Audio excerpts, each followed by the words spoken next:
Hey guys, welcome back to Edimon Tutorials on Database Management Systems. This is Vidya, and in today's lecture we're going to see one of the important topic in DBM is also in our fourth chapter.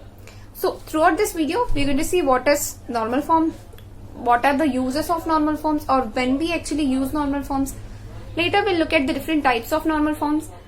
Finally, we'll conclude this video by understanding the two most important normal forms, BCNF and the third normal form, along with the use cases and the examples appropriately. So let's start this video by understanding what a normal form exactly is. Right. So let's take an example.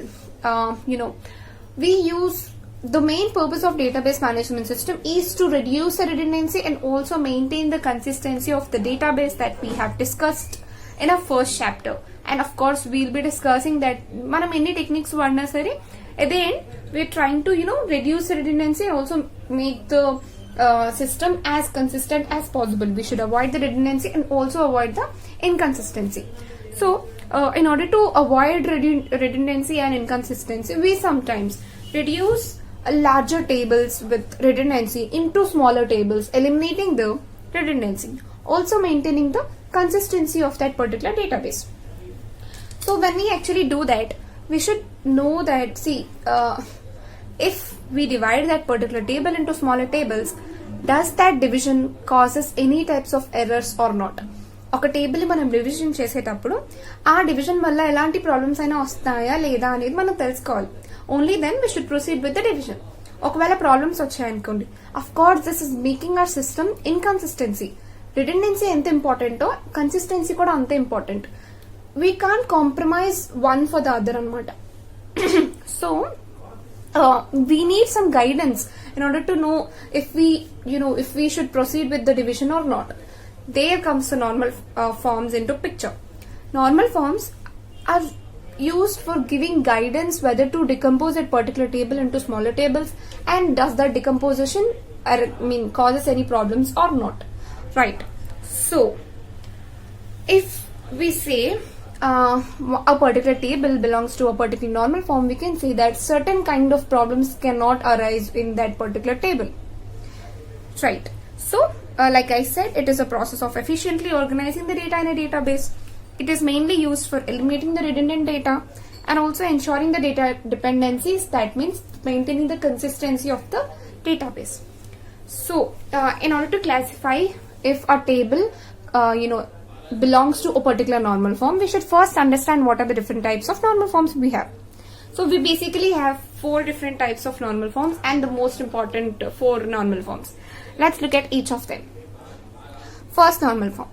A table is in first normal form only, if and only if it has one value and never a set of values in each cell. That says in each column, that particular column should have only one value. It should not have multi values, right? It should have atomic value but never a set of values or multi values. You can say a table is in first normal form if it has atomic value or it has a single value under any column of each cell, right? So second normal form. A relation is in second normal form if and only if it is in the first normal form and every non-key attribute is irreducibly dependent on the primary key element. Right. A relation is said to be in second normal form only if satisfies the first normal form and additional ga inko condition undi. That is, all the non-key attributes that are present in that particular relation should be dependent on the primary key attribute only. Right. This thing we can say ante partial dependency should not be there. For example, I should only be able to derive the details of a particular student with the help of the student ID only, not with the help of the student name or any other information.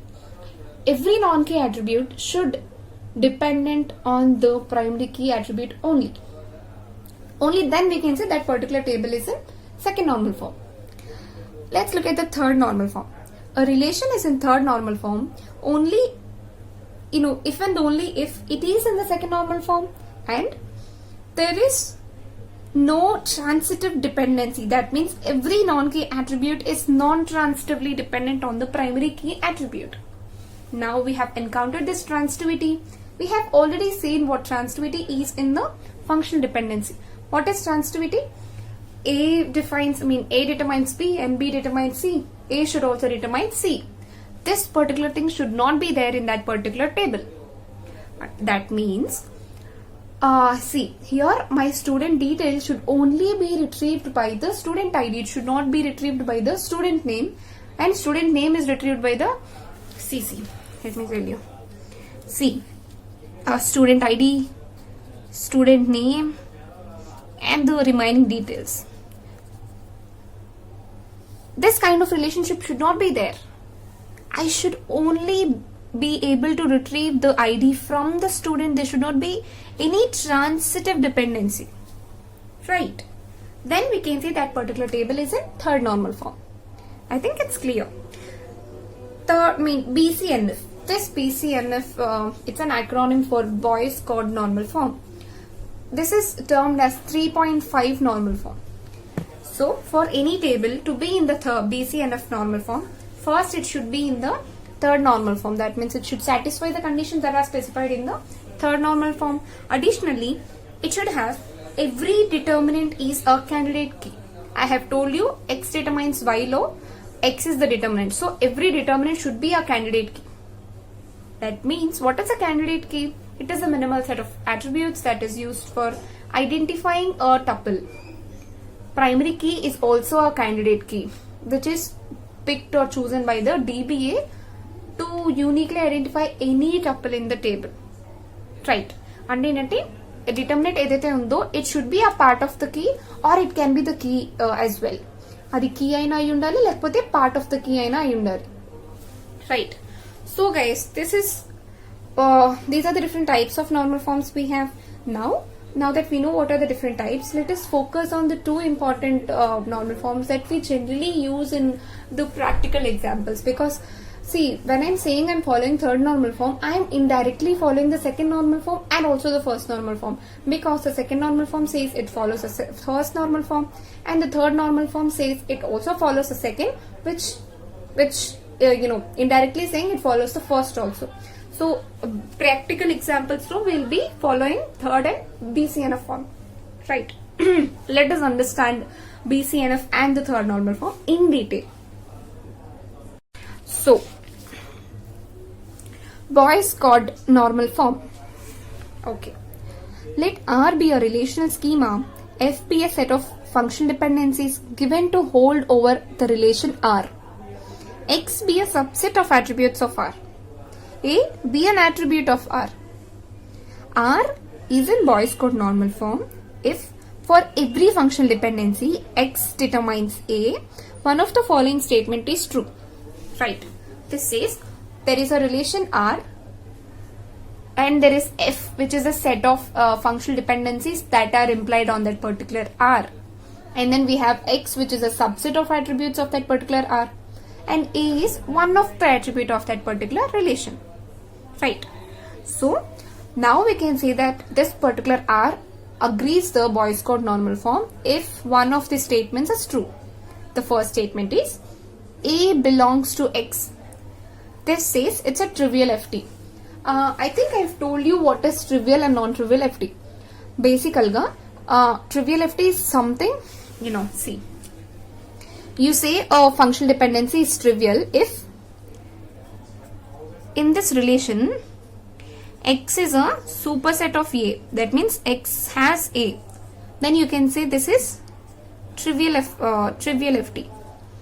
If X is not a subset of A, superset of A, or that means A is not present in X, we can say this is non-trivial FT. So, my first condition enti A belongs to X. That says it is a trivial FT. Right. The second condition is that X is a super key. Right. Of course, X is a super key. What is super key? It is also a collection of attributes that identifies any tuple, but it may or may not be a primary key, but it has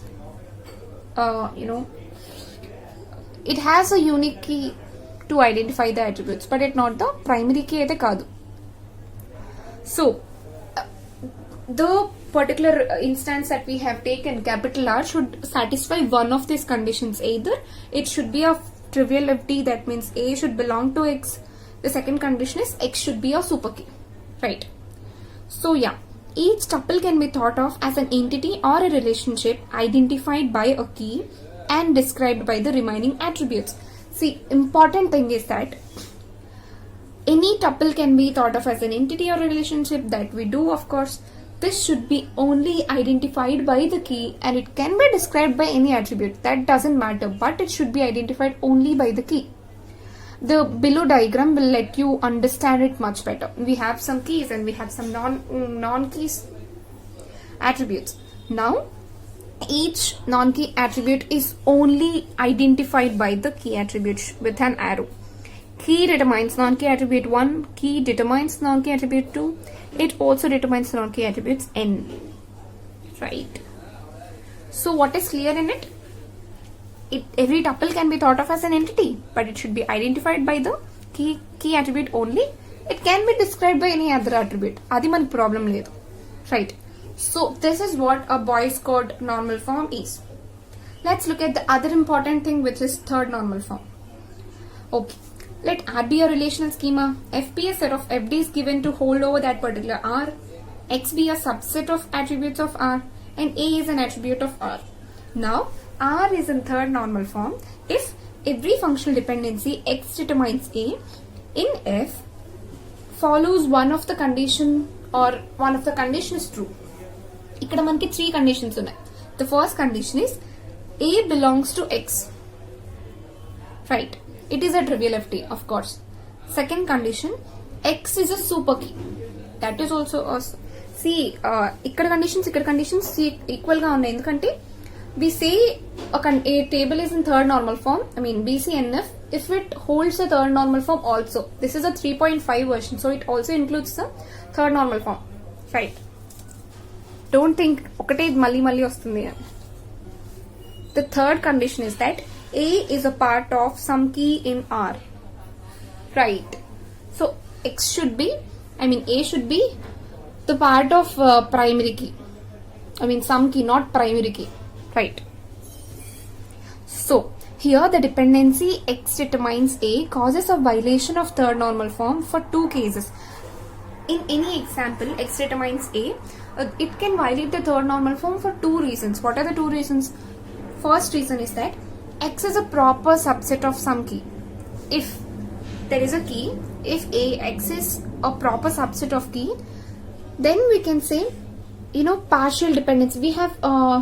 We have spoke about what is partial dependency, right, in our second normal form. That means non-key attributes are partially dependent on other non-key attributes for their existence instead of depending upon the key attribute. Right, that is the first problem. The second problem is that X is not a proper subset of any key. It is not a proper subset of any key. So what is it?